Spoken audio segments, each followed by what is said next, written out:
On parle souvent du handicap, mais de quoi parle-t-on?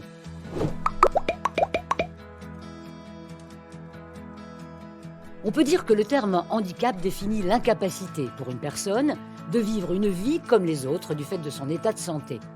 C'est la limitation d'activité ou restriction de la participation à la vie en société subie par une personne en raison d'une altération, d'une fonction ou d'un trouble de santé invalidant. Il existe 5 grandes catégories de handicap.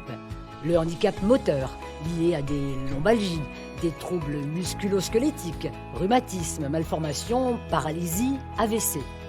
Le handicap sensoriel, comme le handicap auditif, visuel. La déficience mentale ou intellectuelle. Le handicap psychique, comme les névroses, psychose, bipolarité, la schizophrénie, l'autisme, la dépression, les addictions. Les maladies invalidantes comme le diabète, le cancer, l'épilepsie, les maladies cardiaques, respiratoires, les hernies discales, l'obésité. Les maladies invalidantes ou chroniques sont surtout des handicaps invisibles qui représentent 80% de l'ensemble des handicaps. De plus, 85% des handicaps s'acquièrent au cours de la vie. Voici une situation d'handicap invisible. Monsieur Jean a fait un malaise et ça n'est pas la première fois. L'infirmier en santé-travail l'amène à l'infirmerie pour vérifier ses constantes. Alors, monsieur Jean, comment vous sentez-vous?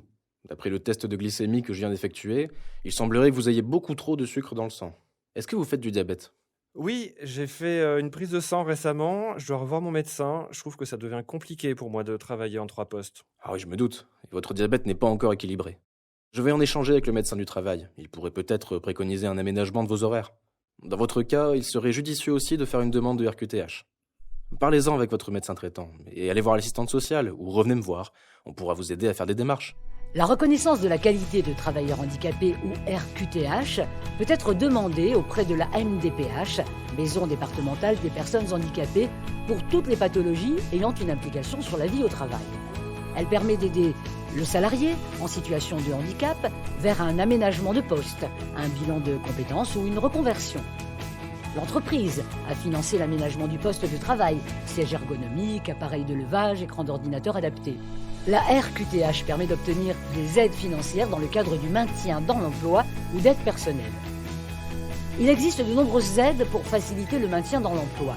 L'assistant social du travail ou l'infirmier en santé-travail sont des relais essentiels auprès des entreprises, mais sont aussi des liens importants avec les partenaires, tels l'AGFIP, la MDPH ou encore Cap Emploi.